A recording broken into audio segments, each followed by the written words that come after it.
இந்த அருமையான பரிசுத்த நாளிலும் பெண்கள் ஞாயிறு ஆராதனை ஆசரிக்கிற பெண்களையும் விசேஷமாக நான் வாழ்த்துகிறேன். அதை போல கலந்து கொண்டிருக்கிற திருச்சபையார் யாவரையும் இந்திய மிஷனரி சங்கத்தின் பெண்கள் பிரிவு சார்பாக நான் அன்போடு வாழ்த்துக்களையும் வணக்கங்களையும் தெரிவித்துக் கொள்கிறேன். தளித்தாழ்த்தி நாம் ஆண்டவருடைய வார்த்தையை கேட்கும்படியாக, ஆண்டவர் நம்மோடு கூட பேசும்படியாக ஆண்டவரை நோக்கி பார்ப்போம்.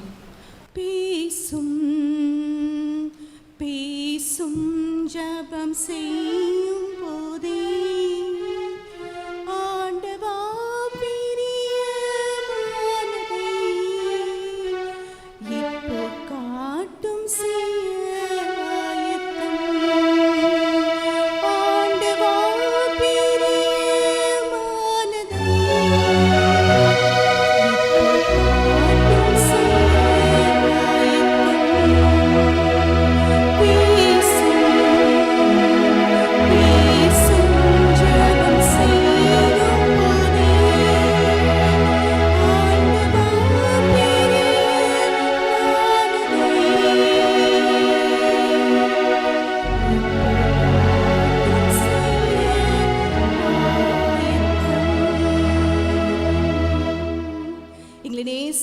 அன்புள்ள ஆண்டவரே, ஜீவனுள்ள தேவனே, பரிசுத்த ஆவியானவராக இந்த மகிமையின் ஆலயத்திலே உலாவிக் கொண்டிருக்கிறவரே, நன்றியோடு வாழ்த்துகிறோமே, மகிமைப்படுத்துகிறோமே, உயர்த்துகிறோம். அப்பா, இந்த வேளையில கூட ராஜா தகப்பனே, உம்முடைய ஜீவனுள்ள வார்த்தைகளை தியானிக்கும்படியாக வந்திருக்கிறோம் ஐயா.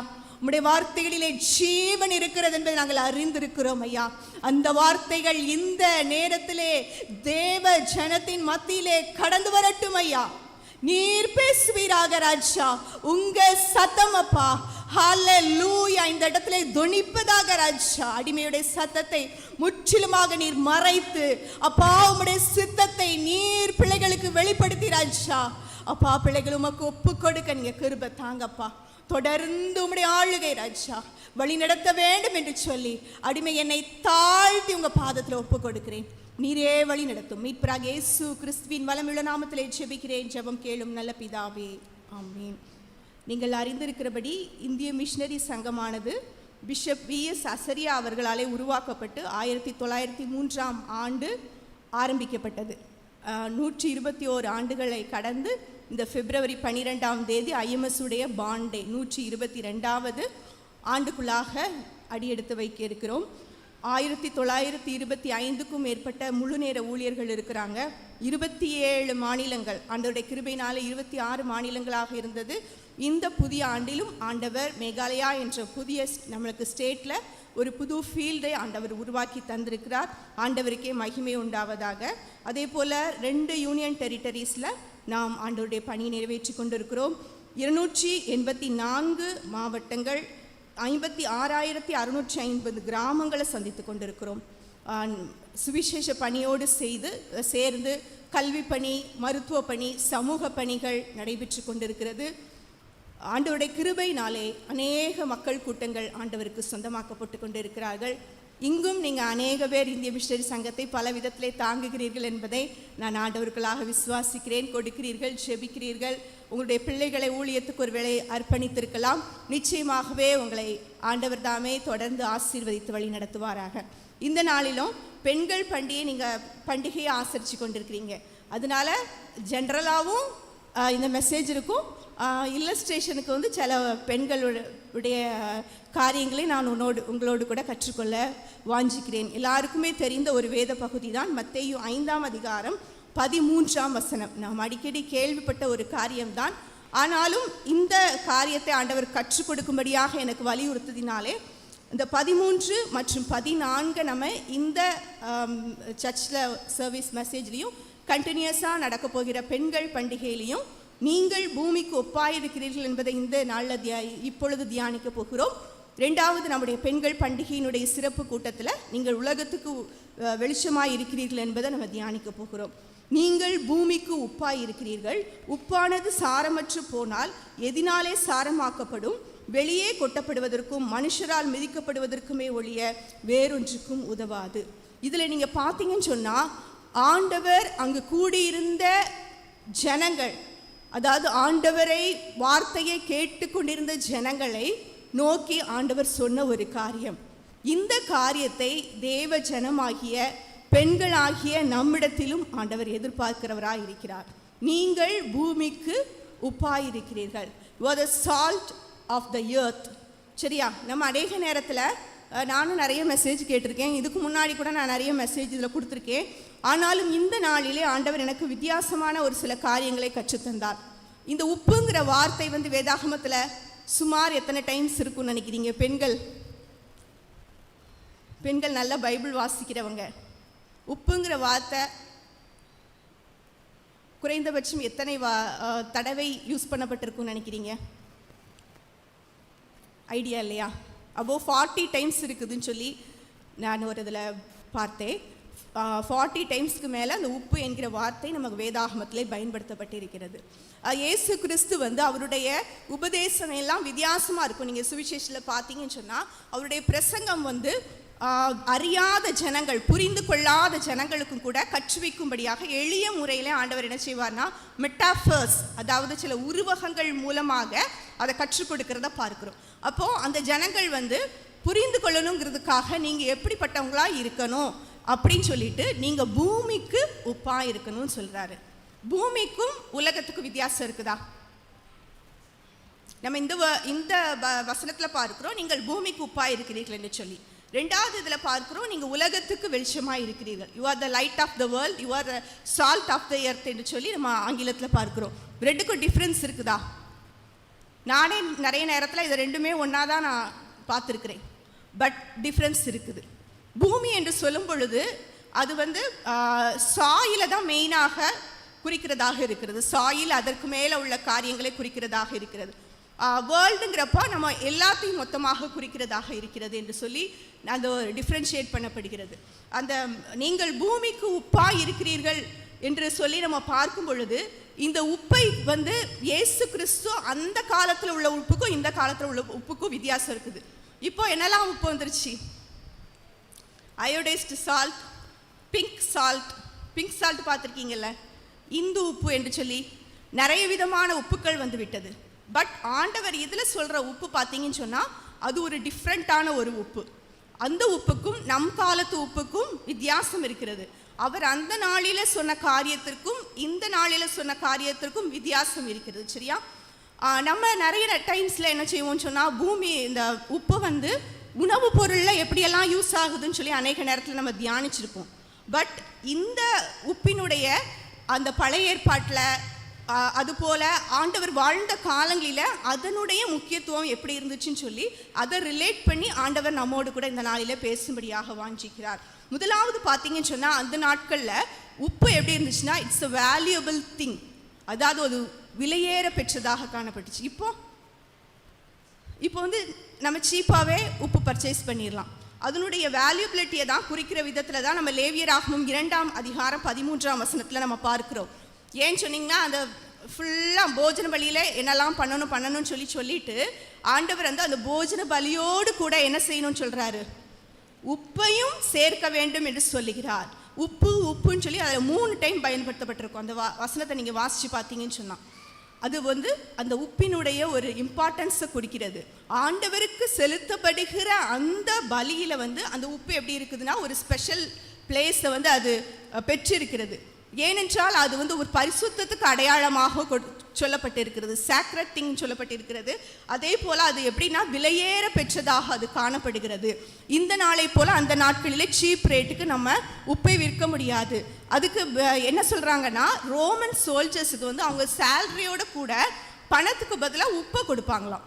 ரோமன் சோல்ஜர்ஸ்க்கு சேலரிக்கில் மணியோட சேர்ந்து அவங்களுக்கு உப்பை கொடுப்பாங்களாம். ஏன்னா அந்த அளவுக்கு அது ஒரு வேல்யூபிள் திங்காக அந்த காலத்தில் கருதப்பட்டிருக்கிறது. அப்போது உப்பு எப்படிப்பட்டதுன்னா வேல்யூபிள் திங்காக அந்த நாட்களில் கருதப்பட்டுச்சு. அப்படிப்பட்ட உப்பினுடைய தன்மை விலையேற பெற்றதாக காணப்பட்டது. அதே போல் ஆண்டவர் சொல்லுகிறார், நீங்களும் யார்? விலையேற பெற்றவர்கள். இந்த பூமியில் நம்ம யார்? விலையேற பெற்றவர்கள் தானா? ஏன் விலையேற பெற்றவர்கள்? நம்ம யாருடைய பிள்ளைகள்? ஆண்டவருடைய பிள்ளைகள். ஆண்டவருடைய பிள்ளைகள் தானா? யோவான் 1ஆம் அதிகாரம் 12ஆம் வசனம் என்ன சொல்கிறது?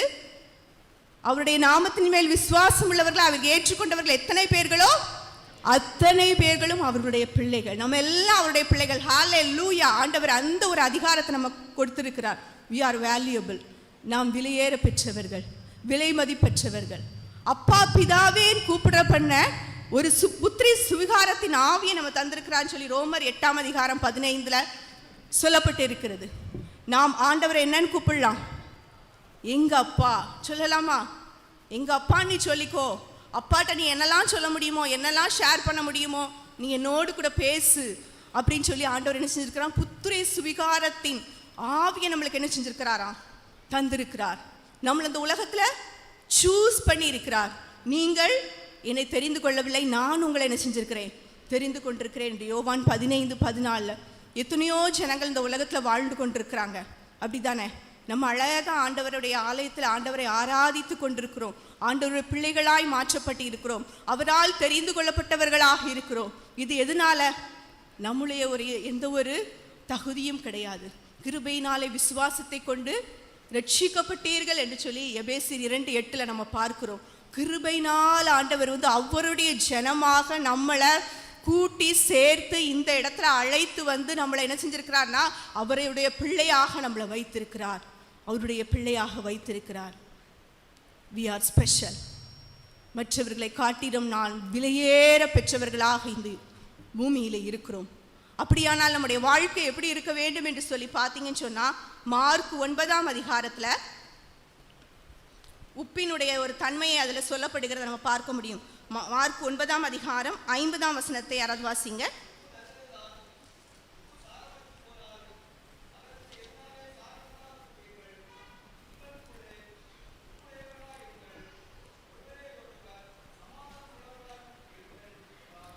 இந்த உலகத்துல நம்ம உப்பா இருக்கும் பொழுது எல்லாரோடும் நல் உறவோடு ஒரு சாட்சியின் வாழ்வு வாழ அழைக்கப்பட்டு இருக்கிறோம். நம்ம பூமிக்கு உப்பா இருக்கிறோம், நம்ம விலையேற பெற்றவர்களாக இருக்கிறோம். மற்றவங்களுக்கும் நம்மளுக்கும் ஒரு டிஃப்ரென்ஸ் இருக்குது. இந்த உலகத்துல நம்ம வாழும் போது நான் ஆண்டவருடைய பிள்ளை, நாங்கள் ஆண்டவருடைய குடும்பம், நாம் ஆண்டவருடைய பிள்ளைகள் என்று சொல்லி நம்ம சாட்சியுள்ள ஒரு லைஃப் என்ன செய்யணும்னா இந்த உலகத்துல காட்டணும். இந்த உலகத்துல ஆண்டவரை அறியாதவர்கள், மூட நம்பிக்கையில வாழ்ந்து கொண்டிருக்கிற எத்தனையோ பேர் இருந்து கொண்டிருக்கிறாங்க. அதன் மத்தியில நம்மள ஆண்டவர் விலையேற பெற்றவர்களாக வைத்திருக்கிறார்கள் என்றால் நம்ம ஒரு சாட்சியின் வாழ்க்கை நிச்சயமாக வாழ வேண்டும். வேதாகமத்துல ஒரு பெண் இருக்கிறாங்க, சீஷின்னு அவங்களுக்கு சொல்லப்பட்டிருக்கிறது. யாரு? தொற்கால். வேற யாராவது இருக்காங்களா சீஷின்னு சொல்லப்பட்டிருக்கிறது? அப்போஸ்தலர் 10 வருகிறது. சரியா? அப்போ சீஷி என்று சொல்லுகிற ஒரு பெண் என்ன செஞ்சானா அந்த நாட்கள்ல வாழ்ந்தா. நற்கிரியைகளை மிகுதியாய் செய்து தான தர்மங்களை செய்து ஆண்டவருடைய அன்பு பல விதத்துல வெளிப்படுத்துகிற ஒரு மகளாக, சாட்சியுள்ள ஒரு மகளாக என்ன செஞ்சானா வாழ்ந்து கொண்டிருந்தா. அதே போல பாத்தீங்கன்னா எலிசபெத்துடைய வாழ்க்கையில பார்க்கிறோம். சகரியா எலிசபெத் அவர்கள் கர்த்தர் எல்லா கற்பனைகளின்படி என்ன செஞ்சாங்களாம்? சரியாக நடந்தாங்களா. ஆண்டவருடைய பிள்ளைகள் அப்படின்னா நாங்க பெர்ஃபெக்ட் லைஃப் வாழ்வோம், எல்லாரை போல அல்ல, நாங்க ஆண்டவருடைய பிள்ளைகள் என்பதை இந்த உலகத்துல டிஃபரன்ஷியேட் பண்ணி காட்டுவோம் என்று சொல்லி அழகான ஒரு தம்பதியினர் அதுல எலிசபெத் அவர்களும் வாழ்ந்தாங்க. அன்பான பெண்களே, நம்முடைய வாழ்வு எப்படி இருக்கிறது? நம்முடைய வாழ்வு எப்படி இருக்கிறது? நாம் இந்த நாட்களிலே பாவம் நிறைந்த உலகத்திலே பலவிதமான ஜனங்கள் வாழ்ந்து கொண்டிருக்கிற ஒரு உலகத்திலே வாழ்ந்து கொண்டிருக்கிறோம். ஆண்டவர் நம்மிடத்துல எதிர்பார்க்கிறார் ஒரு விட்னஸிங் லைஃப். ஆண்டவருடைய பிள்ளைகள் விலையேற பெற்றவர்கள் என்பதை இந்த உலகத்துக்கு காட்டுகிற ஒரு வாழ்வை ஆண்டவர் நம்மிடத்துல எதிர்பார்த்து நம்மோடு கூட இந்த நாளில பேசி கொண்டிருக்கிறவராக இருக்கிறார். உணர்ந்து பார்ப்போம், எதுல நான் சாட்சியில குறைந்திருக்கிறேன்? ஆண்டவரே, என்னை பார்க்கிறவங்க உம்முடைய சாயல பார்க்கிறாங்களா? ஆண்டவரே, என்ன பார்க்கிறவங்க உங்க அன்பை பார்க்கிறாங்களா? இவங்க ஆண்டவருடைய பிள்ளைன்னு சொல்லி எங்களிடத்துல ஓடி வர்றாங்களா? அப்படிப்பட்ட ஒரு சாட்சியின் லைஃப் என்கிட்ட இருக்குதா? விட்னஸிங் லைஃப் இருக்கா? சாட்சியின் வாழ்வு இருக்கிறதா? எதுல குறைவுபட்டிருக்கிற ஆண்டவரே என்று சொல்லி ஆண்டவரத்துல ஜெபத்தோடு இந்த வார்த்தையை கேட்டுக்கொண்டிருக்கிறேன். ஆண்டு உங்களை உணர்த்துவார் என்றால் நீங்க அதுல ஒப்பு கொடுங்க. எதுல தவறி விழுந்திருக்கிறீங்களோ இந்த நாளிலிருந்து நான் ஒரு சாட்சியுள்ள ஒரு வாழ்வு வாழ்வேன், நான் விலையேற பெற்ற உப்பு என்று சொல்லி அந்த உணர்வோடு ஆண்டவருடைய கரத்திலே உங்களை ஒப்பு கொடுக்கும்படியாக ஆண்டவர் உங்களோடு கூட பேசுகிறவராக இருக்கிறார். ரெண்டாவது பார்த்தீங்கன்னு சொன்னா அந்த உப்பினுடைய ஒரு தன்மை என்னவென்றால் அது ஒரு லைஃப் கிவிங் காம்பவுண்ட், ஒரு லைஃப் கிவிங் காம்பவுண்ட், ஜீவனை வாழ்வை கொடுக்கிற ஒரு ஒரு காம்பவுண்ட். அந்த உப்பு வந்து வாழ்வை கொடுக்கிறதாக இருக்கிறது.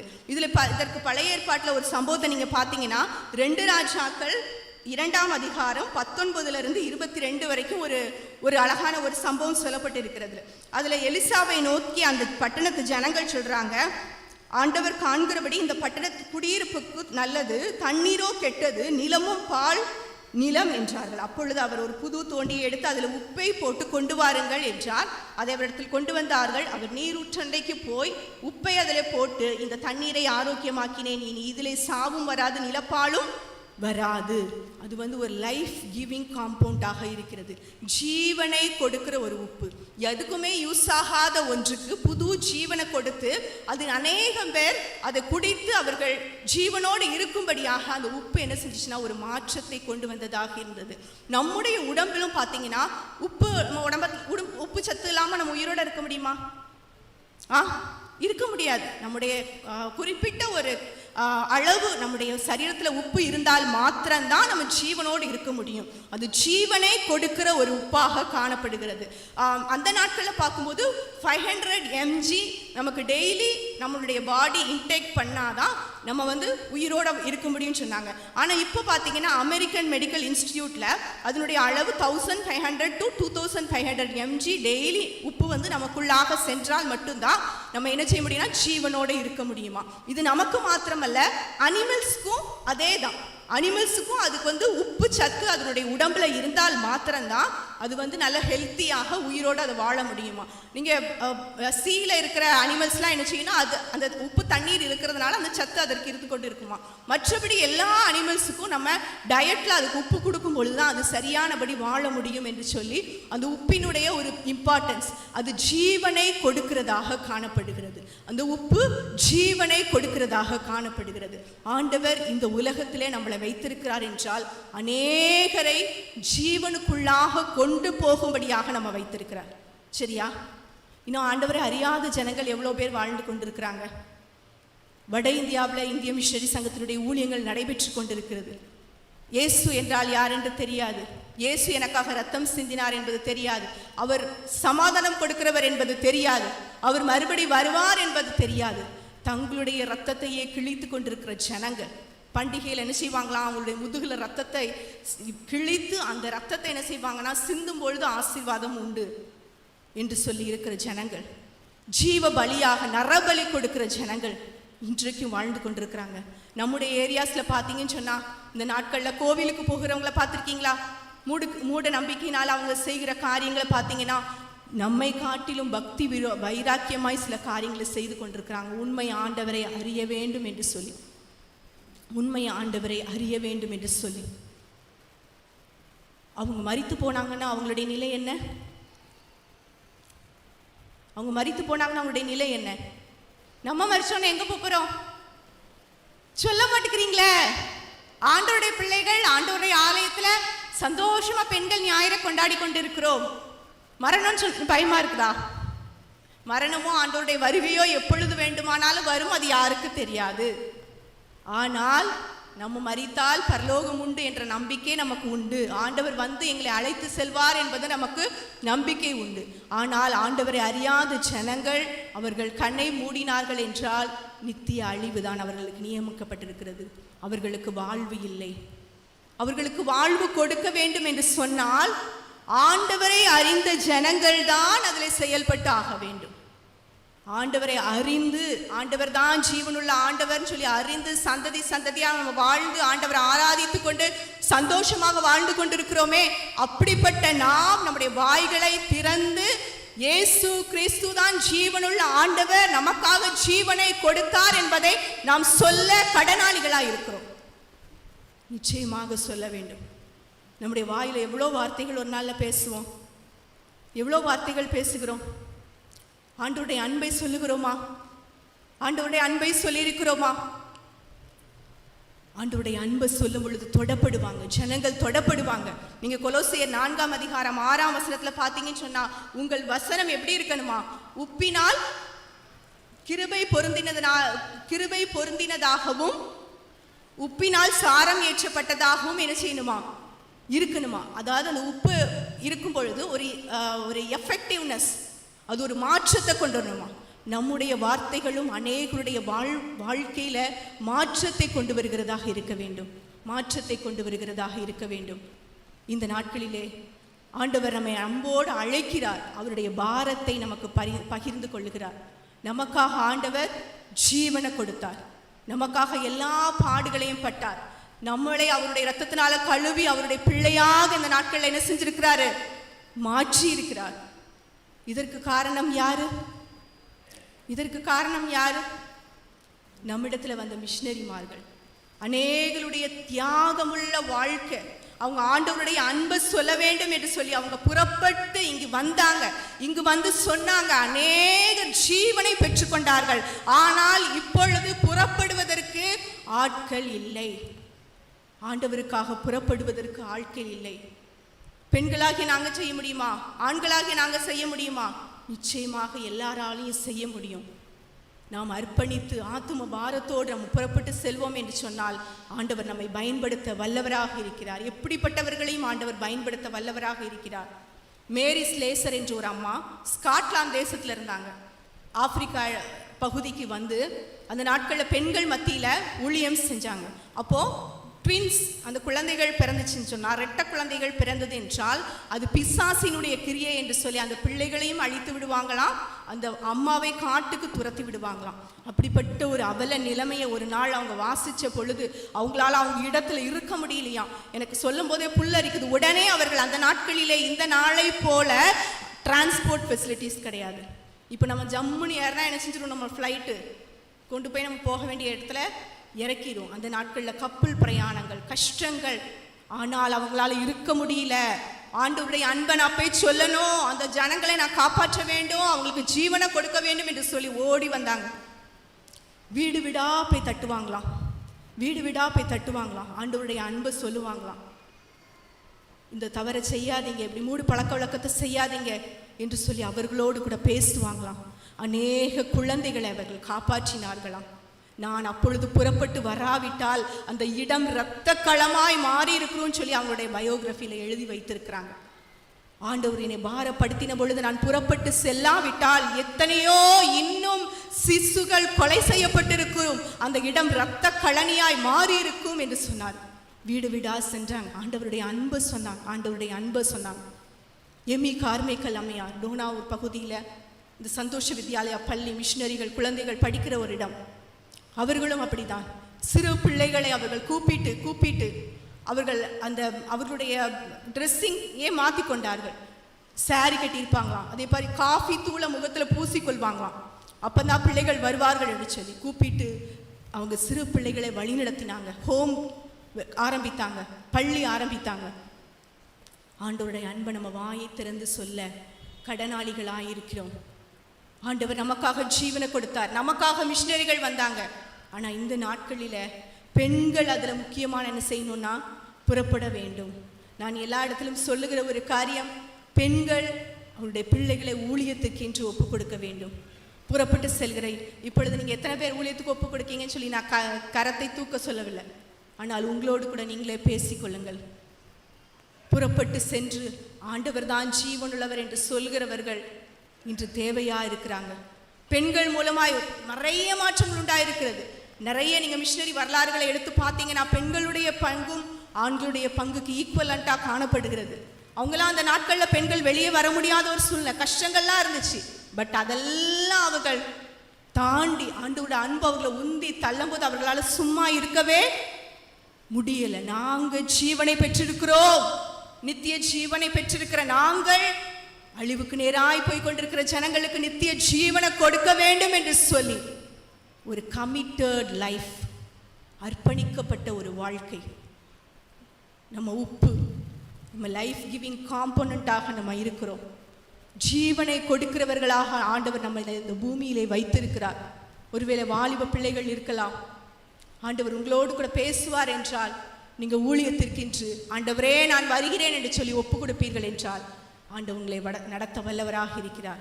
உங்கள் வார்த்தைகளிலிருந்து ஆண்டவருடைய அன்பு வெளிப்படட்டும், அன்பு வெளிப்படட்டும். சுற்றிலும் இருக்கிற ஜனங்களுக்கு உங்களை அன்பை நீங்கள் சொல்ல கடமைப்பட்டவர்களாக இருக்கிறீங்க. மூன்றாவது பார்த்தீங்கன்னா அந்த உப்பினுடைய ஒரு தன்மை என்னன்னு சொல்லி பார்த்தீங்கன்னா அது எப்படி பயன்படுகிறது என்றால் ஒரு ஃபர்டிலைசர் உரமாக அது பயன்படுகிறது. இதை நீங்கள் பார்க்கணும்னு சொன்னால் லூக்கா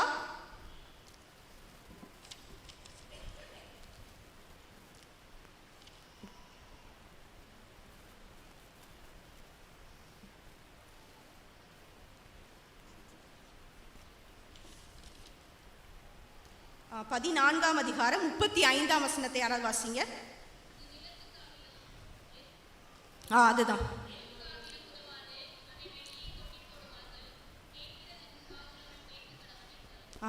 நிலத்துக்காகிலும் அந்த வார்த்தை சொல்லப்பட்டிருக்கிறது.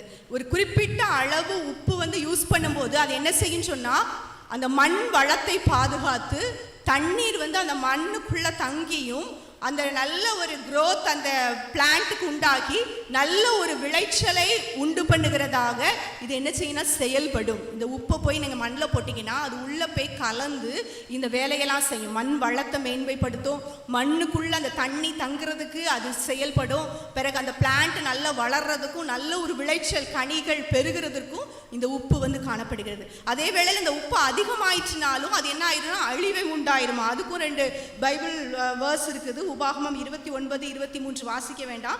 யோசுவா 9:45 இதெல்லாம் பார்த்தீங்கன்னு சொன்னால் இந்த நிலத்தில் விளைச்சல் இல்லாமல் போகிறதுக்கும் அந்த உப்பு அதிகமாக போட்டாலும் அது போயிடுமா. ஆனால் அந்த குறிப்பிட்ட அளவு நீங்கள் உப்பு போட்டிங்கன்னு சொன்னால் அது நல்ல ஒரு விளைச்சலை உண்டு பண்ணுகிறதாக காணப்படுமா. அப்படி என்றால் அது விளைச்சலை அதிகரிக்கிறதாக காணப்படுமா. நிறைய கனிகளை கொடுக்கிறதாக அது காணப்படுகிறதா இருக்குமா அந்த உப்பு. ஆண்டவர் நம்மை பூமியிலே உப்பாக வைத்திருக்கிறார் என்றால் நாம் செயல்படுகிறவர்களாக இருக்க வேண்டும். அந்த உப்பு போய் அதனுடைய ரியாக்ஷன் அந்த மண்ணுக்குள்ள கலந்ததுனால அதன் மூலமாக நிறைய பலன் என்ன செய்கிறது உண்டாகிறது. ஆக்டிவ் கிறிஸ்டியன்ஸ், ஆக்டிவ் லைஃப் நமக்கு வேண்டும் என்று சொல்லி ஆண்டவர் நம்மோடு கூட பேசுகிறவராக இருக்கிறார். நம்மளை ஆண்டவர் இந்த உலகத்துல நிறைய கனிகளை கொடுக்கும்படியாக நம் மூலமாக ஆண்டவர் நிறைய பேரை அவருக்குள்ளாக கொண்டு வரும்படியாக வாஞ்சிக்கிறவராக இருக்கிறார். செயல்படுகிறவர்கள் அதுல நீங்க தொடர்ந்து பார்த்தீங்கன்னா மத்தேயு 5ஆம் அதிகாரத்துல இவ்விதமாய் உங்கள் நற்கிரியைகளை கண்டு நல்ல கிரியைகளை ஆண்டவர் நம்மிடத்துல எதிர்பார்க்கிறவராக இருக்கிறார். நம்முடைய செயல்கள் நாம் யார் என்பதை உலகத்துக்கு காட்டி அநேக ஜனங்கள் நம்மிடத்துல கொண்டு வருவதற்கு உதவியாக இருக்கும். நம்முடைய செயல்பாடுகள் நிச்சயமாக ஆண்டவருக்குள்ள நிறைய பேரை கொண்டு வரும். நமக்கு எத்தனையோ பிள்ளைகள் ஆண்டவர் கொடுத்திருக்கலாம். ஆனால் நம் மூலமாக ஆண்டவரிடத்துக்கு வந்த பிள்ளைகள் எத்தனை என்று சொல்லி யோசிச்சு பாருங்க. அதுதான் உங்களுடைய ஃப்ரூட்ஸ், அதுதான் உங்களுடைய கனிகள். யோசிச்சு பாருங்க. நீங்க இவ்வளவு நாள் இருந்திருக்கீங்க, நான் எத்தனை பேரை ஆண்டவருக்குள்ள கொண்டு வந்திருக்கேன். ஆண்டவர் நம்மளை செயல்பட்டு அநேக கனிகளை கொடுக்கும்படியாக, அநேகர் ஆண்டவருக்குள்ள வரும்படியாக, பெரிய விளைச்சலை கொண்டு வரும்படியாக ஆண்டவர் நம்மை அழைக்கிறவராக இருக்கிறார். இந்த வருஷத்துல ஐஎம்எஸ்னுடைய வாக்குத்தத்தம் என்னவென்றால், நீ வலதுபுறத்திலும் இடதுபுறத்திலும் இடம் கொண்டு பெருகுவாய், உன் சந்ததியார் ஜாதிகளை சுதந்தரித்துக் கொண்டு பாழாய் கிடந்த பட்டணங்களை குடியேற்றுவிப்பார்கள். ஆண்டவர் ஒரு பெரிய வளர்ச்சியை ஊழியத்திலே தருவேன் என்று சொல்லி ஆண்டவர் வாக்கு கொடுத்திருக்கிறார். அந்த வளர்ச்சி யார் மூலமாக வரும் என்று சொன்னால், திருச்சபையின் பிள்ளைகள் செயல்படுகிறவர்களாய் காணப்படும் பொழுது, ஊழியத்திலே எழும்புகிறவர்களாய் காணப்படும் போது. அழகான ஒரு பாடல் பாடினாங்க, என்னால் இயன்ற மட்டும் சுவிசேஷம் சொல்ல வேண்டுமே. எப்படியாவது நிறைய பேர் ஆண்டவருக்குள்ளாக வர்றதுக்கு பவுல் சொல்றார், நான் எல்லாருக்கும் எல்லாம் ஆனேன் என்று சொல்லுகிறார். ஆண்டவருக்குள்ளாக அநேகர் வருகிறதுக்கு நாம் செயல்படுகிறவர்களாய் காணப்பட வேண்டும். என்னென்ன செயல்பாடு செய்யலாம் ஊழியத்துல? பெண்கள் என்னெல்லாம் செய்றீங்க?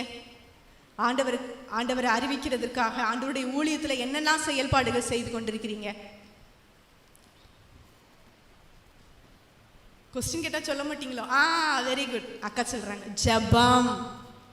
ஜப ஊழியம் இந்த நாட்களிலே பெரிய ஒரு ஊழியம். பெண்கள் நீங்க ஜப ஊழியத்திலே அதிகமாக கொள்ள வேண்டும் என்று சொல்லி உங்களை அன்போடு அழைக்கிறேன். உபவாசம் இருந்து ஜெபிங்க, ஊழியத்திற்காக ஜெபிங்க. ஜெபம் ஆத்துமாக்களை ரட்சிக்குமா?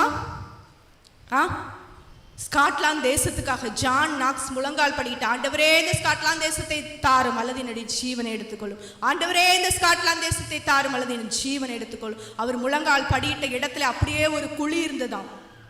அவருடைய கண்ணீரின் ஜெபம், அவருடைய பாரமுள்ள ஜெபம் அந்த தேசத்தை அசைந்து பெரிய எழுப்புதல் உண்டானது. ஹல்லேலூயா.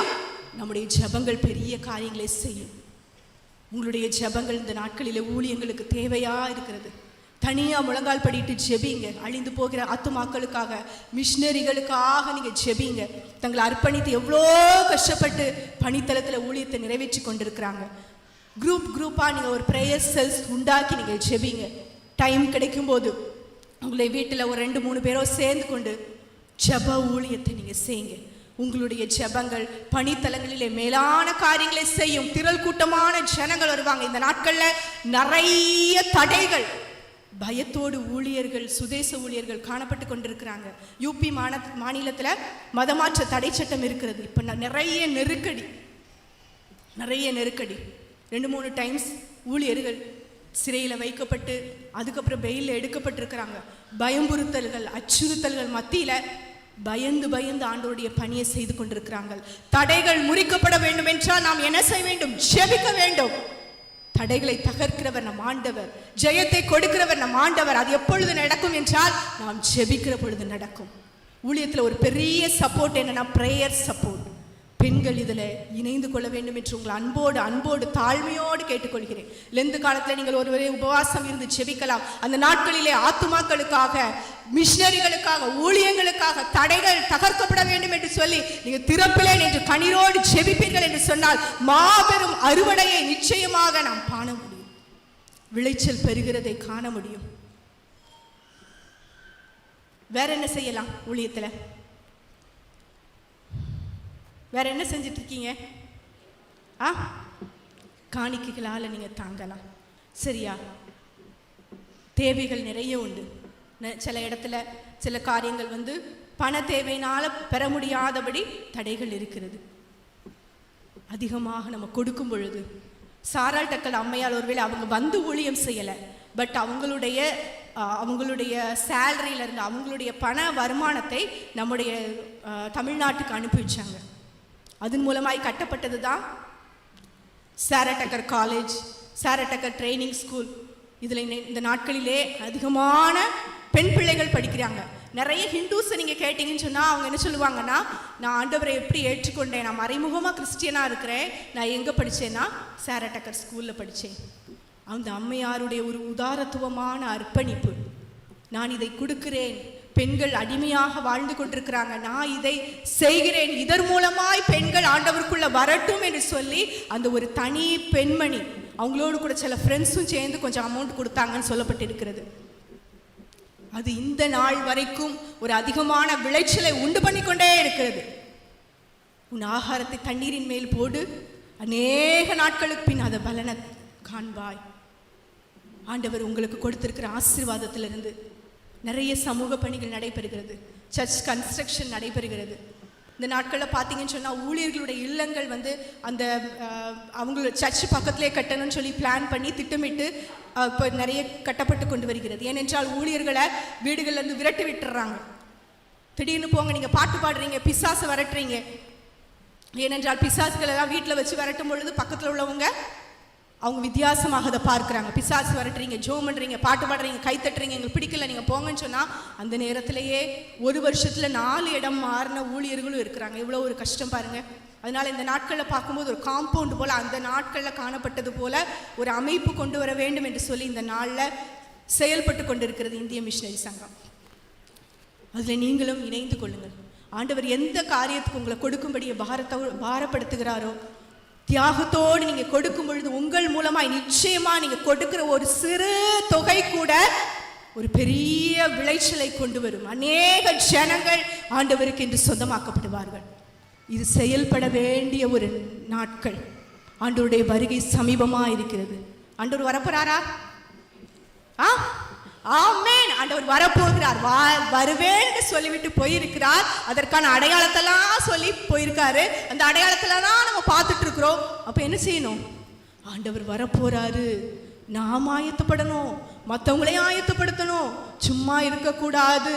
செயல்படுகிற பெண்களாய் எழும்ப வேண்டும். பெண்கள் சமையலுக்கு மாத்திரம் அல்ல, ஆண்டவருடைய ஊழியத்திலும் எழுந்து செயல்படுகிற பெண்களாய் நீங்க மாற வேண்டும்.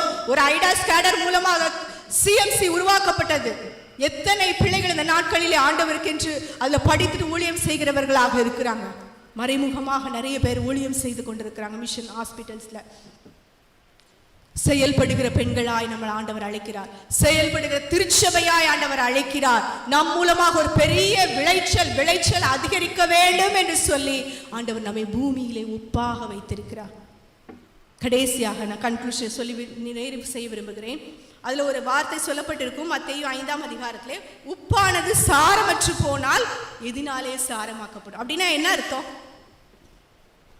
அந்த உப்புல அந்த உப்பினுடைய தன்மை இல்லாம போயிருச்சுன்னா ஒன்றும் பண்ண முடியாது. உப்புல எப்படி உப்பு தன்மை இல்லாம போகும்? அதை நான் வாசித்த பொழுது அதுல ஒரு எக்ஸ்பிளனேஷன் கொடுக்கப்பட்டிருந்தது. அந்த உப்பு எப்படி இருக்கும்னா இம்பியூராக இருக்குமா, நிறைய இம்பியூரிட்டிஸ் அது கூட கலந்துருக்குமா. அதுல ஒரு இதுதான் சோடியம் குளோரைடு, NaCl சொல்லுவோம்ல நம்ம. சோடியம் குளோரைடு இருக்குமா, நிறைய காரியங்களும் அதோடு கூட இணைந்து இருக்குமா. அது ஒரு சர்டன் சூழ்நிலையில பார்க்கும் பொழுது எவாப்ரேட் ஆகி போகும்பொழுது அந்த சோடியம் குளோரைடே ஃபுல்லா கம்ப்ளீட்டா கூட அதுல இருந்து அந்த ப்ராசஸ்ல சில டைம் ரிமூவ் ஆயிருக்கும். அப்போ உப்புன்னு அது இருக்கும், பார்க்க உப்பு மாதிரி சும்மா இருக்கும். ஆனா அதுல என்ன இருக்காது? உப்பினுடைய எந்த ஒரு டேஸ்ட்டும் இருக்காது, ஃப்ளேவர் இருக்காது, அதோடைய செயல்பாடு இருக்காது, எதுக்குமே யூஸ் கிடையாது. உரத்துக்கும் போட முடியாது, எதுக்குமே போட முடியாது. என்ன செஞ்சிருவாங்க? சும்மா தூக்கி வீசி விடுவார்கள். அதை தான் ஆண்டவர் இதில் சொல்றார். நம்மளை ஆண்டவர் விசேஷித்தவர்களாக, விலையேற பெற்றவர்களாக வைத்திருக்கிறார். நாம் வாழ்வடிக்கக்கூடியவர்களாக நம்மளை வைத்திருக்கிறார். விளைச்சலை அதிகரிக்கிறவர்களாக நம்ம வைத்திருக்கிறார். நம்ம அந்த உப்பினுடைய தன்மையை நம்ம இழந்து இருந்தோம்னு சொன்னா நம்ம யூஸ்லெஸ் லைஃப் வாழ்ந்து கொண்டிருக்கிறோம் என்று அர்த்தம். அநேக நேரத்தில் நம்முடைய சூழ்நிலைகள், வித்தியாசமான காரியங்களை நம்மை செயல்பட முடியாதபடி சாரமற்ற உப்பாக நம்மளை மாற்றி கொண்டிருக்கிறது. அதை உணர வேண்டும். ஒருவேளை அது உங்களுடைய குடும்பத்தினுடைய கவலையாக இருக்கலாம், பிரச்சனைகள் போராட்டங்களாக இருக்கலாம். நான் முன்னாடி நல்ல ஆண்டவருக்குள்ள வைராக்கியமா ஜெபித்தேன், ஊழியத்துக்கு போனேன், இதை செய்தேன் அதை செய்தேன், ஆனா எங்க வீட்டுல இப்ப பாடுகள் பிரச்சனைகள், எனக்கு பலவீனம், அதனால நான் செயல்படாம உட்கார்ந்து கொண்டிருக்கிறேன் சொல்வீர்கள் என்றால் ஆண்டவர் உங்களோடு கூட பேசுகிறார். இருக்கிற நிலையிலே உங்களை ஆண்டவருக்கு என்று ஒப்பு கொடுத்து செயல்படுவதற்கு முன் வருவீர்கள் என்று சொன்னால் உங்களுடைய எல்லா வித காரியங்களும் ஆண்டவர் தலைகீழாக மாற்ற வல்லவராக இருக்கிறார். ஹல்லேலூயா. கஷ்டங்களை பார்க்காதீங்க, சூழ்நிலைகளை பார்க்காதீங்க. அது உங்களுடைய சாரத்தை எடுத்துவிடும். உப்பினுடைய தன்மை உங்களிடத்திலிருந்து போய்விடும். நீங்க உப்பாக இருக்கவே முடியாது. உப்பாகவே நீங்க இருங்க, உப்பாகவே இருங்க. என்ன ஆனாலும் பரவாயில்ல, நான் உப்பாக இந்த பூமிக்கு இருப்பேன்னு சொல்லி ஒரு விட்னஸிங் லைஃப், சாட்சியுள்ள ஒரு வாழ்க்கை, ஒரு கமிட்டட் லைஃப், ஆண்டவருக்கு என்று அர்ப்பணிக்கிற ஒரு வாழ்க்கை, ஆக்டிவ் லைஃப் வாழ்வேன் என்று சொல்லி ஆண்டவருடைய கரத்தில் ஒப்பு கொடுங்க. நிச்சயமாக பெண்களாகிய உங்களையும் வந்திருக்க திருச்சபையின் அனைவரையும் ஆண்டவர் தாமே அப்படிப்பட்ட கிருபைகளினால் நிரப்புவார். நாம் தலை தாழ்த்தி ஜெபித்து ஆண்டவருடைய கரத்திலே ஒப்பு கொடுப்போம். என் வாழ்வில் இழந்த நன்மை கீழாய் எஞ்சிய நாட்களில் உழைப்பேனே, நீ தந்த ஈவு வரங்கள் யாவும்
ஜீவன் தந்த நல்ல ஆண்டவரே, அப்பா தகப்பனே, இந்த நேரத்துல உம்முடைய பிள்ளைகளாகி நாங்க உங்க கரத்துல ஒப்பு கொடுக்கிறோம் ஐயா.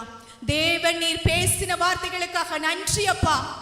நிச்சயமாகவே உங்க சத்தம் இந்த இடத்திலே இடைப்பட்டது என்பதை நாங்கள் உணர்கிறோம். ஹல்லேலூயா, உமக்கு நன்றி அப்பா. எங்களிடத்தில் நீர் எதிர்பார்க்கிறீர் ஐயா ஒரு சாட்சியுள்ள ஒரு வாழ்க்கை அப்பா, அர்ப்பணிப்புள்ள ஒரு வாழ்க்கை அப்பா, செயல்படுகிற ஒரு வாழ்க்கையை நீர் எதிர்பார்த்து எங்களை பூமியில உப்பாக வைத்திருக்கிறீர் ஐயா. ஒருவேளை சாரமற்ற உப்பாக நாங்கள் இருப்போம் என்றால் இந்த நாளிலே அப்பா பெண்களாகிய நாங்களும் திருச்சபையார் யாவரும் எங்களை ஒப்பு கொடுக்கிறோம். நீர் எதிர்பார்க்கிற ஒரு லைஃபை எங்களிடத்தை தாருங்கப்பா, நீங்க தாங்கப்பா. எங்களால முடியாது, சில குறைவுகள் எங்களிடத்திலிருந்து எடுத்து போட எங்களுக்கு பலன் இல்லப்பா. பரிசுத்த ஆவியானவர் ரிக்கமா ஷமா திக்கமா திலிரி திக்கலரபா, நீங்க தகப்பனே அப்பா எங்களை ஆட்கொள்ளுங்க ராஜா. எங்களை பலப்படுத்துங்க, உற்சாகப்படுத்துங்க, தைரியப்படுத்துங்க. உமக்காக ஓட செயல்படுகிற எழும்புகிறவர்களா எங்களை மாற்றுங்கப்பா, எழும்புகிறவர்களாய் மாற்றுங்க. அப்போஸ்தலர்களை கொண்டு பெரிய காரியங்களை செய்தீர். பரிசுத்த ஆவியினால் நிரப்பப்பட்ட பொழுது அந்த ஆண்டவர் எங்களோடு கூட இருந்து நீங்க கிரியை நடப்பீங்கப்பா. உங்க கரத்துல ஒப்பு கொடுக்கிறேன் ஐயா. தொடர்ந்து உடைய கிருபை ஆட்கொள்ளட்டும் ஐயா.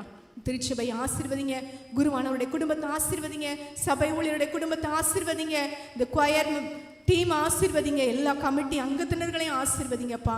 தொடர்ந்து இந்த திருச்சபையின் மூலமாக பெரிய எழுப்புதலப்பா இந்த தேசத்தில் உண்டாகும்படியாக பெண்களையும் இந்த திருச்சபையார் யாவரையும் நீர் எடுத்து பயன்படுத்த வேண்டும் என்று சொல்லி உங்க கரத்தில் தாழ்த்தி ஒப்பு கொடுக்கிறேன். நீரே தொடர்ந்து வழிநடத்தும், ஆட்கொள்ளும். மீட்பராக இயேசு கிறிஸ்துவின் வல்லமையுள்ள நாமத்திலே ஜெபிக்கிறேன். ஜெபம் கேளும் நல்ல பிதாவே, ஆமீன். எனக்கு இந்த வாய்ப்பை ஏற்படுத்தி தந்த திருச்சபையினுடைய சபை குருவானவருக்கு ஐரமாவுக்கு நன்றி.